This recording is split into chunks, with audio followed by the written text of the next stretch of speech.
Hello there. Welcome to round 8 of the ASR Supercars Championship, or Super 2 Championship, from the Adelaide Street Circuit. The weather, as so often is the case here, is just wonderful. And joining me in the commentary box for tonight is once again Benjamin Rhodes. Rhodey, how's it going, mate? It's good. That was a perfect intro, Lewis, right until you call it the Supercars Championship. But no, happy to be back here. And I can say again, because this is the second time that at least I and yourself has visited the Adelaide Street Circuit on behalf of the Super 2 Championship, although last time I was driving. So be interesting to see if any of the practice that the guys got 6 months ago translates into tonight. Yeah. So for those that weren't around back then, he had some little dramas with some car cameras not loading correctly, and people that were in practice were in the normal cockpit view. It was moved off to the center of the car, a little bit lower, a little bit higher. It just scrambled things. It hadn't been a problem when people had been testing the mod. It had just been something that happened when it switched over to qualifying for the opening round, or what was going to be the opening round of the championship. We tried solving it, but we couldn't quite get it done. But we're here with a catch-up round. Boys would be pretty fresh. A lot of the ones that have, especially during the supercars last week, as well as just 2 weeks ago, of course, where the championship took place at Sydney Motorsport Park. So they've had plenty of driving over the past 3 weeks, and just looking at the laps tonight, I mean, 79 laps, 76 laps. A lot of laps have been done already tonight, let alone all the practice that would have been done, as you say, a good 5 or 6 months ago. Yeah, so it's good to see some energy out here for Adelaide, and it is an easy track to practice on. It is the only track that does ship stock with the game. The only changes that have been made at our end is a couple little tweaks that might have actually come through. I don't know, tweaks that we made for the Supercars version with the ad boards. So it does still look like one of our tracks, so there is stock content. So it makes it easier to get some practice laps in. But no, decent feel for the night as well. I think we got sitting on 20, 21, maybe 22 cars, which isn't too bad for old Adelaide. I think it's actually going to be 23. I think someone just left the server. We've got 22 in there currently, but while we are here talking about the track, I always forget to bring it up pretty much every single week. He's actually the track map, but I've got a bit of time here in the lead up to the round, so might as well bring it up. 14 turns around this Adelaide Street Circuit, at least the modern version of it. Of course, there was a Grand Prix version that was a little bit longer and sort of extended itself beyond turn 7 there. With probably the key corners on this track, Rhodey, first chicane is quite vital. You can make up quite a bit of time by carrying speed through there, but you've got to take it just right. And then, of course, you've got turn 8 and 9 quite vital as well. I'm just having a look at the moment on the stream. I think it's going to be a bit shoddy again tonight. I'm not sure why. Obviously, OBS has done us a dirty somewhere and has decided to completely stuff my settings. So I do apologise.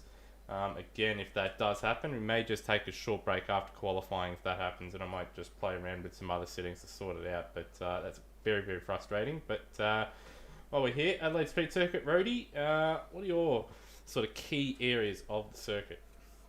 Well, one of the big ones, I suppose, from a psychological standpoint, is turn 8. It is one of the fastest tracks on the supercar, one of the fastest corners on the supercar calendar. It's definitely one of the most intimidating with concrete walls either side.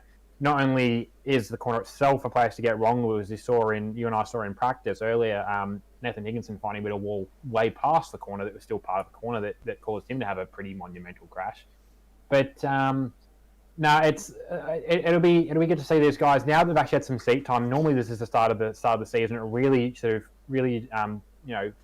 breaks out the men from the boys, as it were. But now that it's in the middle of the calendar, it is a different dynamic because people aren't necessarily going flat out. There are some people both in championship that might drive a bit more within themselves to ensure they do finish this race, because there are plenty of places that can bite. But no, it produces some really good racing. It's a shame it's off the real life calendar, because it did really work. It did work quite well as a season opener. But it's good to see that we did still get it on here. And from memory, the supercars round, I ended up actually, I was racing. That was my first race. I didn't do too well. Neither did the rest of the team. But the racing, from what I can remember, was quite good. So that should transfer pretty well across to Super 2 tonight.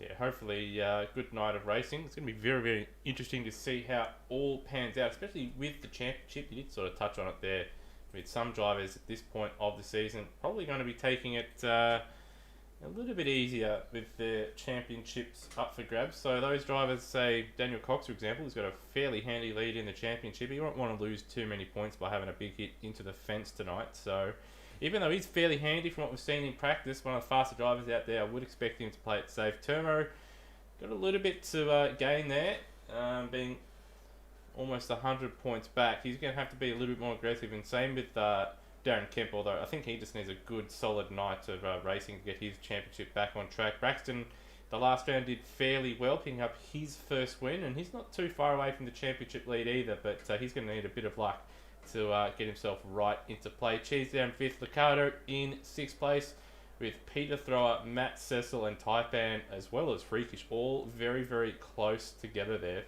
So all those spots there up for grabs. So, yeah, every spot in the top 10 I'd expect is able to be challenged, but Cox with that lead probably looking the goods for the championship at the moment. He's just got to play it nice and safe. But we'll go over to the team points with Brad Jones Racing leading the way, of course. Coxie and Taipan there, 3,291 points.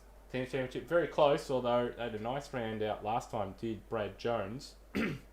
So they've got a little bit of a buffer now, but then we have Tickford and Red Bull Holden Racing Team very, very close together. Nissan Motorsport number 2, not too far away, and then a massive gap to DJR Team Penske there. It looks like we've got a little bit of a server reset there for some reason. So these guys in qualifying aren't going to have too much grip out there now the server's been reset. Oh well.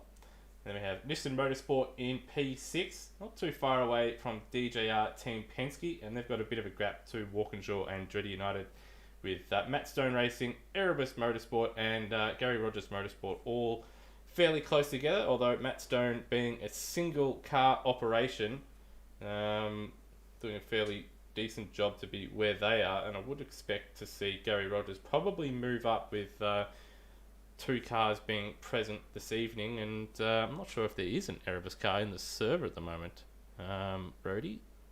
I believe, I will check, but I believe Erebus is one of the teams that is not showing up at all tonight. The last drivers that were registered in those cars, and it has been a bit of the... It's funny because Hans Brunswick and I did plan on racing these cars, having come across from Lucas Dunbar Motorsport last season.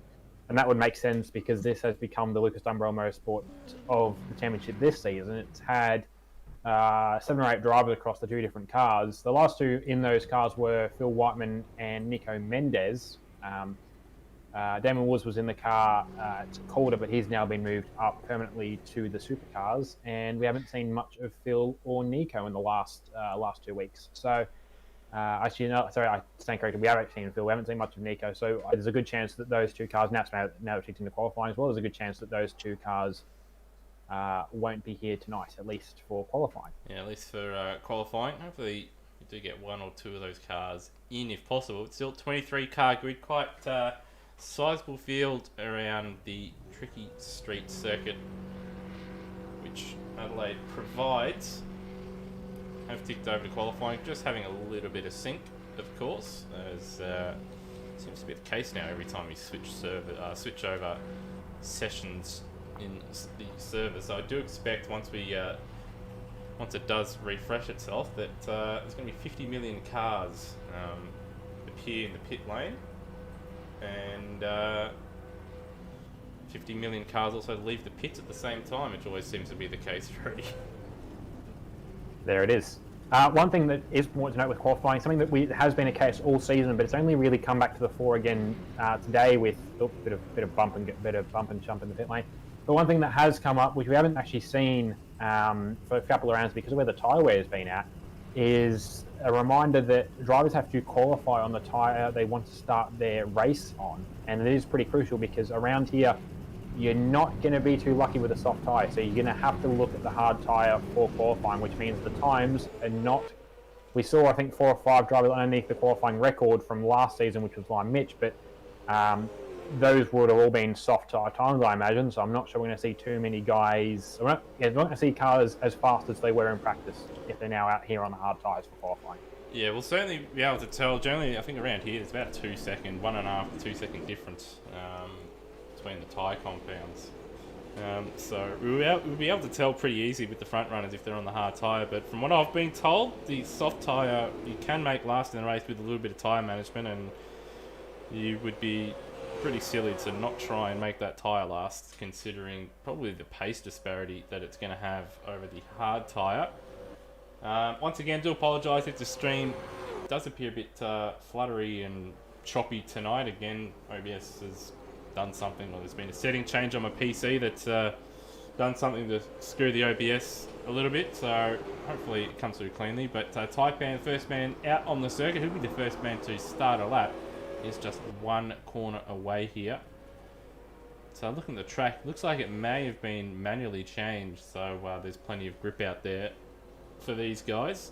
And of course, we do have some changed audio as well, settings in OBS, so Rudy might be a little bit more difficult to hear. And as we ride on board Taipan, he starts his lap through the vital first chicane. He's very conservative through there. We'll definitely see some front runners absolutely abusing the curbs and the track limits there in qualifying and the race, as one of the Nissans there in the background just decides to do a Houdini and disappear. So Taipan out through the staircase. 23.1 in the first sector. Not great, but not terrible either for Taipan. Good solid banker. And just have a look at all live races once it does update. I'll be able to go through and see who's doing what once it goes through. Darren Kemp at the moment, 22.6 in the first sector as Taipan clips the wall, or grazes the wall on the exit of the infamous turn 8.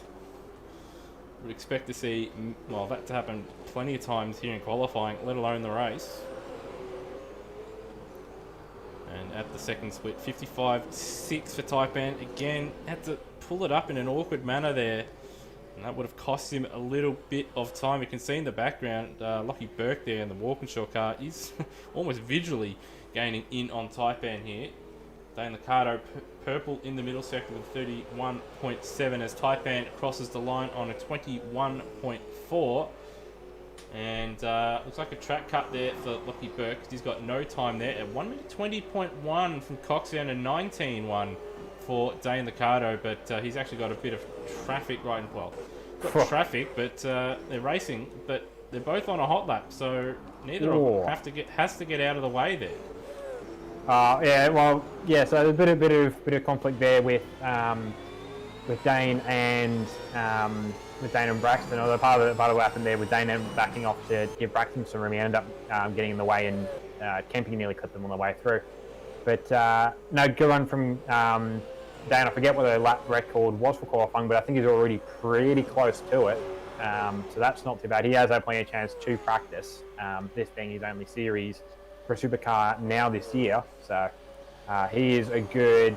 Actually, although it does raise the point of whether he is indeed on those hard tyres, but he is 0.8 of a second quicker than Kempy, and then Cheese another near 10th of a second back. So I'm curious on that pace. Yeah, he's 8.5 to 9/10 clear of guys that are much closer generally.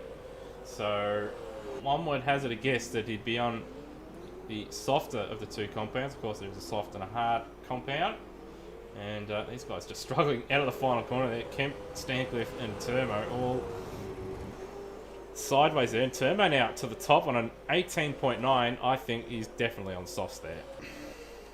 Yeah, Termo's got to be, I would think. That said, Coxie has moved up. Oh, they're all racing each other. Kemp in the back into the back of Braxton there. I don't know why these guys just...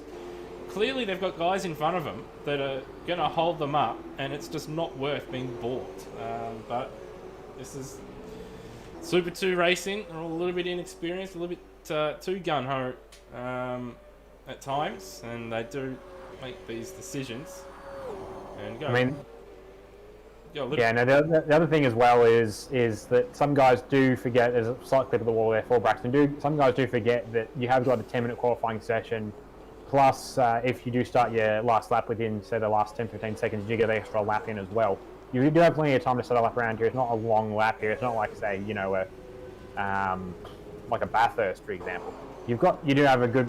It is a short lap around here, so you do have time to set a representative lap somewhere in the session. You don't have to all be going out in the first 2 minutes and be running to be at the front of the pack. It's not like, you know, an F1 Q3 situation.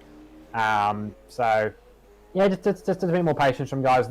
You know, we normally don't see the top times coming in until the last, you know, 2 or 3 minutes of the session anyway. So, you know, you're going to be slower than the guys at the back end because there's simply less rubber on the road. Yes, and I've seen Lockie Burke now jump up to P3. So I hazard a guess as well. Number of drivers, probably the lower and closer drivers are, or even being in the 1 minute 18s, let's say, with what we've seen in practice throughout the week, that they're probably on the softer rubber. But with the practice being done, who knows, maybe one driver is able to squeak out there on the hard tyre. But I'd imagine if they do that at the start of the race, they're going to be mincemeat. And if you're on the soft tyre and you can make it last, you're going to have an advantage for probably about 90%, 80% of the race. And the Cardo's gone faster now. Purple in the middle sector, and 1 minute 18.7. 6 tenths off the overall fastest time. That was set in practice by Braxton Stancliffe, and even had Greg Murphy jumped in the server and set a 1 minute 18.2. Not sure who that was, but yeah, Greg Murphy out there setting some heaters as Lockie Burke right out sideways at turn 8 there in the background. Ricardo purple again in the first sector. And he's 2 tenths up here in the second. So these lap times would indicate, Rody, that soft tyres the way to go. This has to be, and yeah, so I like of the drivers looking at that list on the left hand side. The only sort of driver I'd think if there was a 2 second gap back to the hards, someone like Braxton Stancliffe, he has got good pace, so I expect him to be out there in hards. But I don't know, I'm getting the feeling like we were pretty confident going into this that hards would be the only option. But the amount of drivers we're seeing out here on what look to be soft times, and either that or they're all about to get penalised for switching compounds into the race. But I don't know, maybe there's something that we didn't know and that the softs are a viable strategy. Termo's caught Taipan at the wrong time coming out of the first chicane there on the start of a flying lap. Well, maybe for you it was a little bit unexpected to see drivers out there on the soft tyre, but I was reliably, it seems, informed that soft tyre can last, so that's why people are out there on it. I won't say the driver's name, but yeah, got a little spy down there giving me information. And Termo, his first sector, not ideal, 7 tenths away from even what Lockie Burke's been able to manage on this lap alone, so clearly lost a bit of time due to just catching Taipan at the wrong point. Taipan did get out of the way after that, but yeah, nothing really you can do in that situation. So well down at the second split, even to his own time, but he'll be hoping to be going round number, or lap number 2, and set a decent lap time. We've also got Noah Turra out there in Glenn Miles' usual ride, and good to see him back out there for a run. Of course, this is the last supercar, whether it be championship or Super 2 race before the Enduro starts in a few weeks' time, Brady. So good to see him out there getting some track time. He's doing all right. Yeah, so a couple of guys out here that are probably thinking of the Enduros. Noah's a good example. We didn't actually see him booked in the start of the season. I believe he was meant to be in one of the Walkinshaw cars very early on. So he is back, and he is definitely looking for that Enduro angle. I believe he and his dad are in a team again, and they've teamed up for a couple of things in GT3 and the Bathurst 500 last year. So we get to see them back together again if that is the case. But no, good run from Noah so far, and good to see he hasn't lost any of the pace that he's had previously.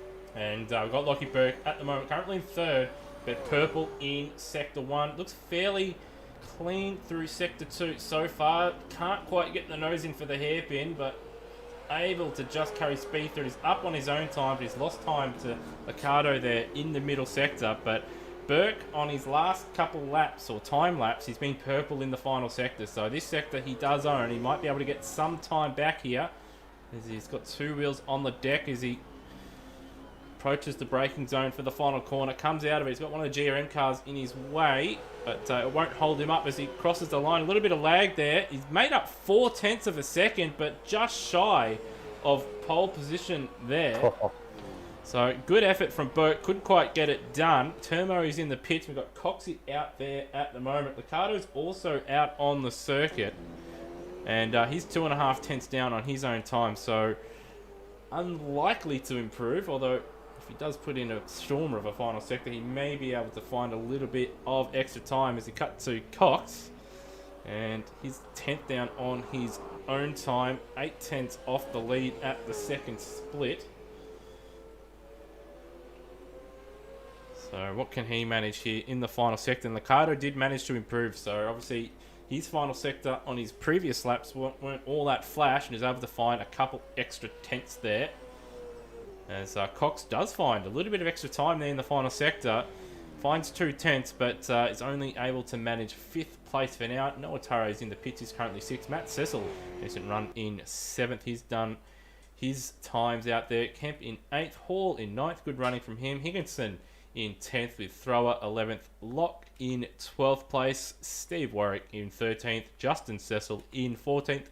McLaren team boss Zach Brown in 15th. Braxton in 16th, although I have been informed, looking at the live chat there, that he's on the hard tyre. Edwards jumping in for his first event here in 18th. Ryan Walsh in 19th, just ahead of Luke Emerton and Josh Watson, with Aiden jumping in as well, and Freakish rounding out the field in 23rd position. Alrighty, bit of an interesting session, and a little bit of strategy as well with driver with Braxton there. We'd expect to be further towards the front, obviously opting to go the hard tyres, but starting down where he is, that's going to be a bit of work, even if he does have the tyre advantage at the end of the race.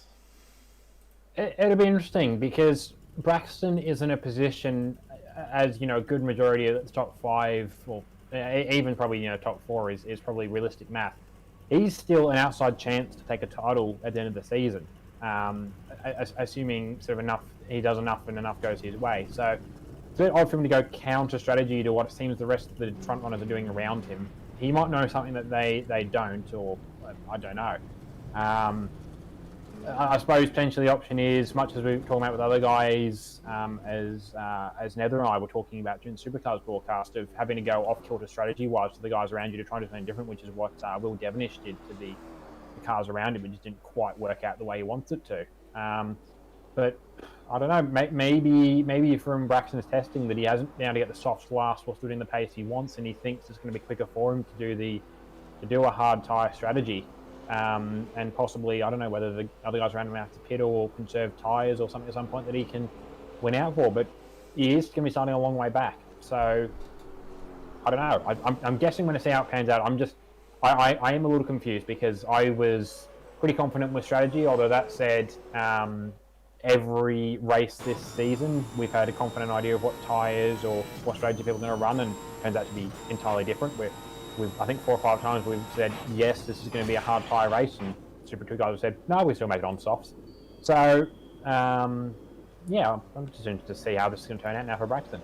Yeah, the opening few laps is going to be crucial for him. He's going to need to have a decent starter and then sort of hold his own for the first 3 or 4 laps, probably 5 or 6 really, and then once the soft tyres do start to fall away and he's got a little bit of extra meat on those hard tyres, that's when he can start to work his way forward. But I reckon he's going to be in for a tough one if the soft drivers are able to manage their tyres, because they will still have that lateral grip that the soft tyre has significant more of compared to the hard. So just in the warm-up at the moment, just trying to find any little bits of action we can find out on the circuit. Of course, drivers are practicing starts and the like. All right. Oh, that's a Lockie Burke into the fence. That is. And he's rolled. He should be... He's gone all the way down to turn 3 as well. So we cut to a replay of that, actually. We cut to... That's good momentum. see how he's managed this. I'm guessing maybe he's hit the wall on the inside and sped out to the outside, or clipped the curb and lost it on the outside. Yeah, it's at least mounted the curb, and over he goes. And he's rolled it multiple times there. And Lockie Burke may well be dead. Let's take a moment to remember his career. So rest in peace, Lockie Burke. I will say though, it might be a bit too soon, but it does get Higo out of paying him back for SMP if Berkey is indeed dead. Yeah, but you could think his family probably be after a bit of dosh after that. So I wouldn't expect I wouldn't expect Higo to get out of that scot free. Higo to pay an equivalent life insurance policy for Lockie Burke. Yep. So, yeah, you're not getting out of it that easy, Rubens. Michael Schumacher out there. Actually, no, Lewis Hamilton and Heikki Kovalainen at Hockenheim in 2008. Let's just bring that up for all you McLaren fans out there. It wasn't just Ferrari that did it in 2010 that you get your knickers in a twist about. You did it in 2008, 2 years before Ferrari did, when team orders were still illegal back then. But what would I know? I've just followed the sport for many years. But anyway, a number of drivers starting to leave the pits. Practice starts in the pits as well as do laps, and I don't advise drivers to practice starts on the left-hand side of the circuit here. It is sort of on the racing line. I did see at Sydney Motorsport Park there was almost a massive smash with one car coming through at full speed with both sides of the track or both sides of the grid being occupied with people practicing starts in the warm-up. I will say, not as something that I encourage as an admin, but as a driver, that is something you occasionally do. With if you know your mate coming around behind you and you've got another mate beside you, you park up a little narrower. You give him just about a car's width, but you see just on how much of a car's width someone needs at 150, 200 k's an hour to get the supercar through, and normally it's just enough. Sometimes you fluff it up a little bit and there's a 3-car crash, but it's just it's all a bit of fun, and a lot of drivers also use the warm up session as a chance to just get the energy, or not so much get the energy out, just get the nerves out, just so you can come into the race with a bit more of a level head, and you don't make some impulsive move on the first lap that takes out 4 cars. That, and to obviously practice starts and maybe try some different driving techniques, especially if you're looking to save your tyres a little bit, or if you're on the hard tyre, maybe looking to try and find a little bit of extra time. So you're trying just some different lines and braking points. But warm up just about over, with only 5 times being set. Peter Thrower topping the time. Nathan Higginson, he's 36 seconds off the pace there. I don't know what's up there, but the excitement machine is not very exciting right now. 36.3 seconds off in the warm-up. Hopefully it doesn't carry on into the race. Maybe had a couple of practice starts